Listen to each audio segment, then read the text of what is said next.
No rams. So I got to thinking about this, right? Because I don't know, do people actually raise rams? I didn't know, so I had to look it up. And it turns out that people do raise rams. But I also learned when I looked that up that you have to be super careful with rams because rams can become very aggressive. And as they get older and they mature, this aggression intensifies so that it's not uncommon for people to be hurt seriously or even killed by the rams. So if you ever get an idea to get a ram, get some really good fencing and be super careful. And rams are pretty powerful. And I got to thinking, like, if a ram and a goat would ever get into a fight, right? Because if you've ever seen rams, who's ever seen a video of rams butting heads and fighting? You ever seen a video of that? That's pretty amazing, right? But I got to thinking, if a ram and a goat would get into a fight, who would come out on top? Who would win that fight? What do you think? You putting your money on the ram or the goat? Ram. How many say ram? Where are my goat people? Oh, we got a couple of goat people. Awesome. That'll come in handy later today. So I didn't even know. I was like, do ram and goats even fight? So I had to look that up. And it turns out that occasionally they do fight. And when they fight, this will be nice for y'all to know that voted for the ram. Usually when they fight, the ram does win, just because the ram is the bigger of the two animals, typically the more powerful of the two animals, and also the more aggressive, typically, of the two animals. So usually, if a goat and a ram are going to fight, the ram will win. And so today, if you've ever really, in your heart of hearts, just, man, I just wish I could hear a good story about a goat and a ram getting into a fight. If that's on your list of things, man, I just wish that could happen, you're in the right place this morning. Because Daniel chapter 8 is all about a goat and a ram fighting. And that's what we're going to look at this morning. So if they're there in Daniel chapter 8, we're going to be looking at a ram and a goat. And this ram and this goat are both fierce, and they're both angry and enraged. They're violent. They have issues, for sure. And out of one of these, the goat and the ram, will arise a ruler who will be a forerunner to the great last beast that Daniel talked about in his last vision, and that will be the Antichrist. And so with that, let's get started into Daniel chapter 8. We learn from verse 1 here, if you're there, that 2 years have passed since Daniel had his first vision. That's the vision that we studied last month in September in chapter 7. And Daniel had seen that vision in the first year of Belshazzar's reign. And now Daniel 18:1 says that in the third year of the reign of King Belshazzar, a vision appeared to me, Daniel, after that which had appeared to me at the first. At the first. So what Daniel is communicating here is that he had seen a vision at first that had happened 2 years between the time that he saw this vision. So he's trying to make it clear to his readers that this is a separate vision at a separate time. It's not the same vision. That's what Daniel is communicating to us here.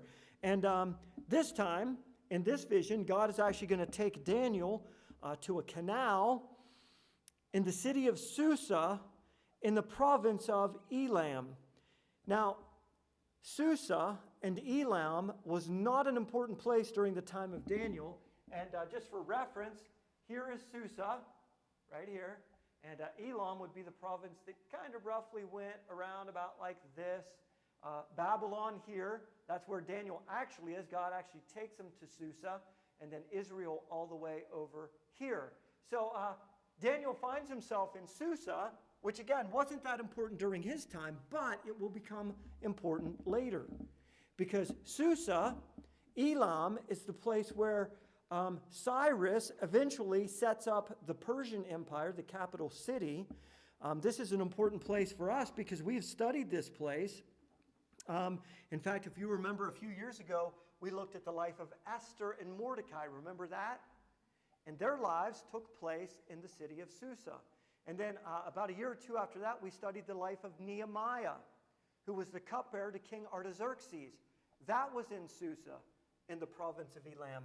But during the time of Daniel, wasn't really that important of a place. So why'd God take him there? That's an easy one. God took him there because the people that are represented by the ram and the goat, one of them is going to emanate from this place, and he's going to set out from this place into battle with this powerful goat. And it's a battle that during Daniel's time was still future, but for us now, we can look back on it because now it's ancient history. So Daniel was looking ahead. We can actually look back on this battle. And the two main players in this battle are going to be represented by a ram and by a goat. And Daniel is going to see both of these in this vision that he's about to have. And it just so happens that the first that he sees is the ram, and it's an odd-looking beast. He saw it standing on the bank of the canal. It had two horns, verse 3. Both were high, but one was higher than the other, and the higher one came up last. Now, if you were paying close attention a few weeks ago, and if your memory is good, because you've got to have both of those things, you might be able to remember, but maybe not. Anyway, there should be a bell ringing right now in your heads and going, wait a minute. Wasn't there another animal that was kind of weird looking that we talked about a month ago? Yes, there was. In fact, I said this last month. Daniel had seen in his first vision a bear, and this bear, if you'll remember, was kind of lopsided. In fact, the scripture said that it was raised up on one side. And I had shared with you then that this was a perfect description of the Medo-Persian Empire. Because although the Medes and the Persians were allies and they fought together, the Persians were by far the dominant power in this alliance. So it was lopsided, hence why the bear was raised up on one side. And now Daniel has this vision of this ram that's got two horns, but the one horn is raised up higher than the other horn, and the horn that is raised up actually came up second. And that's a super accurate description of the Medo-Persian Empire, because the Medes were actually the older people group than the Persians. But the Persians who came up last became more dominant and became more powerful. It's also a beautiful picture of the two rulers of the Medes and the Persians. The ruler of the Medes was a guy by the name of Darius, and although he ruled first, the one that was to rule after him, King Cyrus of Persia, rose up second and became much more dominant than Darius was. So it's a perfect description of the two rulers that the ram is going to represent. So, verse 4, Daniel sees this ram charging westward and northward and southward. According to Daniel, no beast could stand before him, and there was no one who could rescue from his power. He did as he pleased, and he became great. So this ram is going to devour all of the nations that are around him. And if you remember from last time and earlier in this series, the ram is represented by ultimately Cyrus.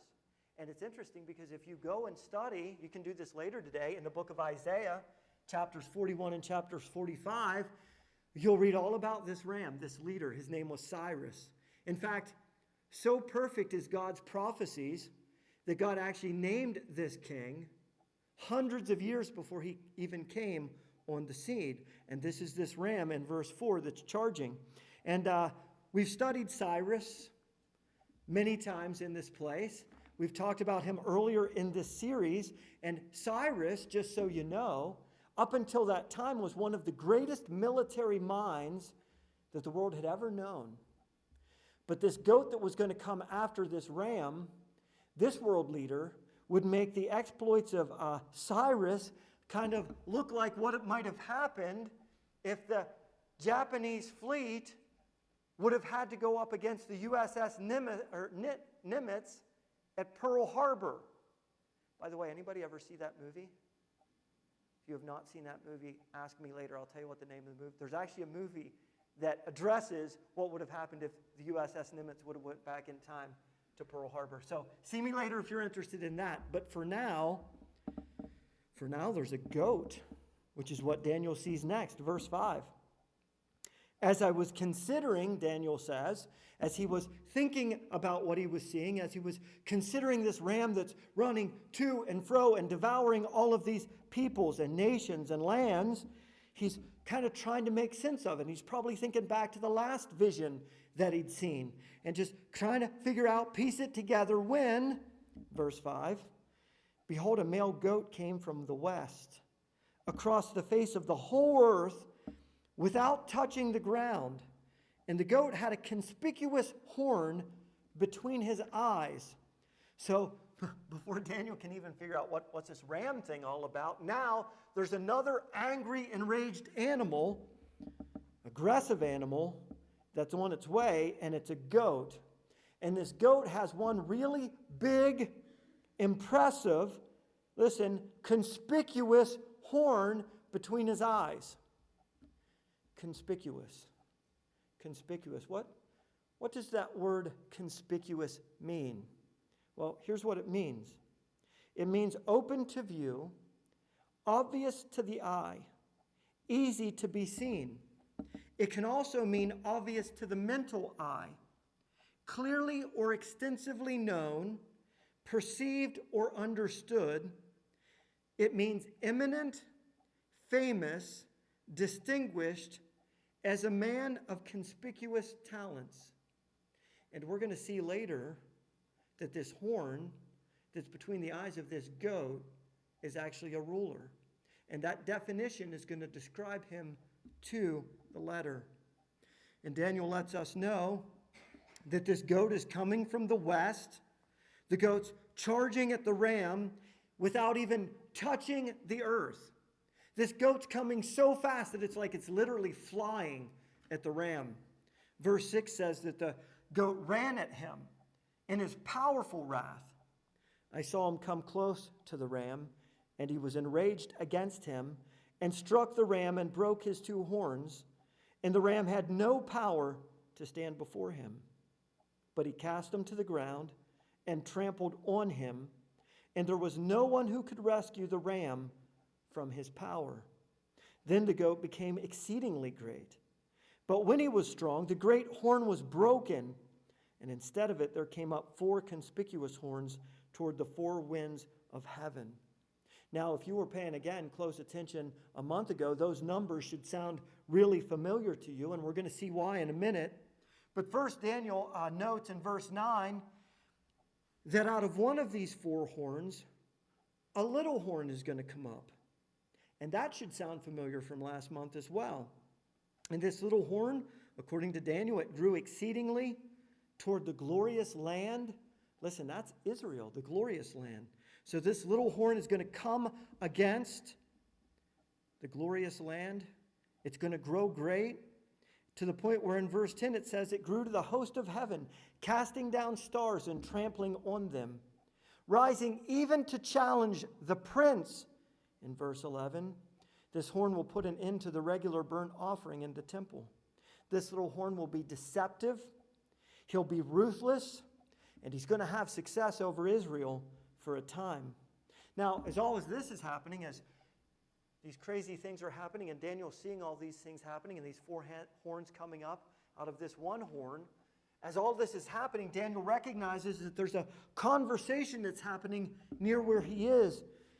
Verse 13, then I heard a holy one speaking, and another holy one said to the one who spoke, for how long is the vision concerning the regular burnt offering, the transgression that makes desolate, and the giving over of the sanctuary and host to be trampled underfoot? And he said to me, for 2,300 evenings and mornings, then the sanctuary shall be restored to its rightful state. What in the world is that supposed to mean? Daniel's getting all this information, but none of it makes any sense. I mean, for crying out loud, what is he talking about? And that's what Daniel wants to know, because if you look at verse 15, that's the next thing it says. It says that Daniel sought to understand it. Lucky for Daniel and lucky for us, there was someone there who could explain it to Daniel. The someone standing there, according to the scriptures, was in the appearance of a man. Verse 16, we find out that the one standing there, his name is Gabriel. And Gabriel was told to explain all of the vision to Daniel. And as this Holy One approached Daniel, according to the Scriptures, Daniel does what every single person in the Scriptures does when they're approached by a Holy One from heaven, and that is he fell on his face in fear. And it doesn't matter. You can search the entire Scriptures, whether it's Moses, whether it's David, whether it's Joshua, whether it's Paul. Anytime sinful man is confronted with the powers, with the holiness, with beings from the heavenly realm, they're in fear. In fact, think about it. We're getting ready to celebrate Christmas. We got to throw a Christmas thing in here for y'all. We're getting ready to celebrate Christmas soon, right? And on the night that Christ was born, there was a host of angels that appeared to some shepherd guys, remember? And the shepherds were in fear, to the point where the angels had to say, "Fear not." Because anytime sinful man is confronted with the holiness of heaven, fear comes. And I got to tell you right now, if the angel Gabriel was to appear in this room this morning, we would all be on our faces in fear before him. Okay? That's what happens. It's as sure as the sunrise. And it's an overwhelming, powerful fear that had Daniel on his face.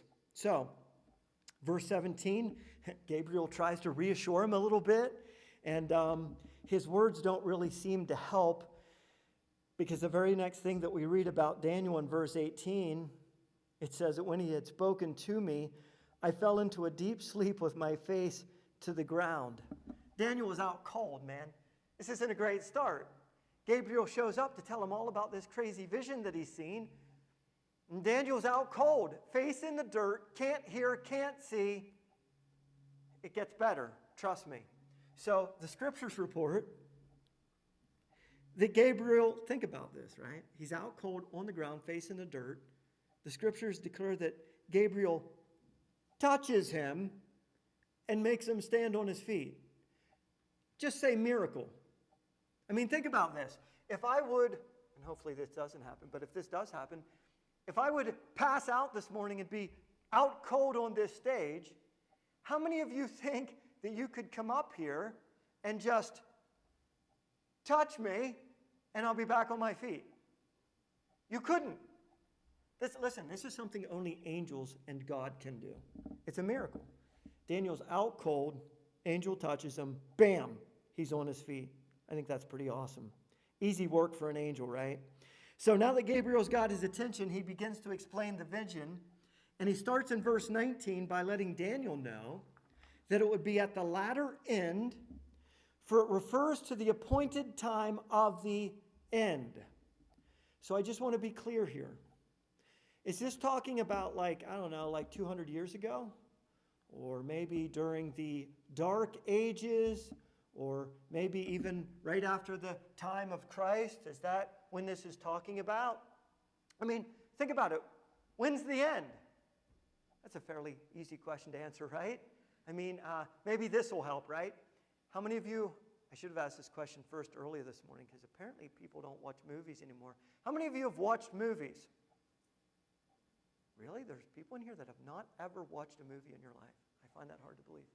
All right, so speaking about movies, if you're at a theater and you're watching a movie, when do the words, "the end," come up on the screen? At the end. Thank you. But listen, there are churches, there are people out there that teach that a lot of Bible prophecy has already happened and it was fulfilled in AD 70. There's churches you can go to this morning that you're going to hear stuff like that. It's a lie. The end is when again, tell me? It's at the end. We're obviously not there yet. So, it happens at the end. So what we're going to do right now is we're going to start through this explanation that Gabriel's going to give, and we're going to look at it in the context, because a lot of Bible teachers nowadays take out of context what the Scriptures really say, and we're going to look at it in the context of the words that are spoken by Gabriel. So we'll start with a near fulfillment, because some of this is for the latter end. Some of this is actually going to have a near fulfillment. So we'll start in verse 20, where Gabriel says to Daniel, "As for the ram that you saw with the two horns, these are the kings of Media and Persia." We talked about these two kings just a little bit ago. So now it's quiz time. The king of the Medes was a guy by the name of, he was the Persian king. Who was the king before him? Darius. So Darius was the king of the Medes, and then the king of the Persians was Cyrus. And the crazy part is, when Gabriel is telling Daniel all this stuff, this hasn't even happened yet. But it was going to happen soon. In fact, it wouldn't be long until Darius and Cyrus came riding into Babylon to crush that empire. That's Daniel chapter 5. Y'all remember that chapter, right? Where the disembodied hand was writing on the wall? That's during Belshazzar's reign, which is what we're studying. So this hasn't happened yet, but it's going to happen soon. So he's told, Daniel is, that Darius and Cyrus are going to come. And again, we know that Cyrus was a general. We learned about this before. Cyrus was a general in Darius's army, because remember, the Medes and the Persians were, even though they weren't the same people group, they were in alliance fighting together. And Cyrus, who was a Persian, was actually a general in King Darius's army, who was a Mede. He was also a nephew to Darius through marriage. So you have a Persian who's related to a Mede through marriage. So Cyrus actually his nephew as well. And we learned that Darius was the king that was ruling again when Daniel was cast into, this is Daniel chapter 6, if you remember, Daniel cast into that lion's den, remember? And Darius was the king that was ruling then. So, hasn't happened yet, but coming really soon. The king of the Medes and the Persians, which is what he's telling about. So Gabriel, I should say, continues in verse 21. It says, "And the goat is the king of Greece, and the great horn between his eyes is the first king." So, Daniel has no idea who this person is. He has no idea how soon this prophecy might be fulfilled. But here's the great part. Because listen, because the Bible is 100% correct in everything that it predicts, in every prophecy that is made, we're able to look back through the lens of history to see, has this prophecy been fulfilled? And what's really awesome about it is this, that because God is perfect and he has predicted things in the past, we can see now in our time the things that he has predicted have come about just as he said. And listen, that should give us great hope as believers. Because if God has fulfilled exactly to the letter what he has said in the past, what does that tell us about the future? That he'll do the exact same thing. Because the first king of Greece, we know who that was because of history. And as the Persian Empire that was ruled by Cyrus was growing strong in the east, there was another cultural revolution that was beginning to the west. Okay? And it was led by a man by the name of Philip of Macedon. You're like, who's that? Anybody remember Philip from history class? Philip of Macedon. So Philip, he started raiding the Greek city-states. He came from the north and was raiding the Greek city-states to conquer them. His goal was to make a Hellenic league that would be strong enough eventually to come against Persia. The problem was, before he could get that taken care of, he was assassinated. Of all places, anybody know where Philip of Macedon was assassinated? This is sad. This is horrible. He was assassinated at his daughter's wedding, is where he was assassinated. And once he was assassinated, his 20-year-old son stepped into his place, and his name was Alexander. Alexander. Now, at this point in time, Alexander was not known as the Great yet. But anyone who would watch his military exploits over the next 12 years would have had to confess that he was indeed the GOAT. And when I say GOAT, I'm talking about the greatest of all time. That was Alexander. In fact, his name became known as Alexander the... He was not only the GOAT, the greatest of all time, but he was also the GOAT in Daniel's vision. How amazing.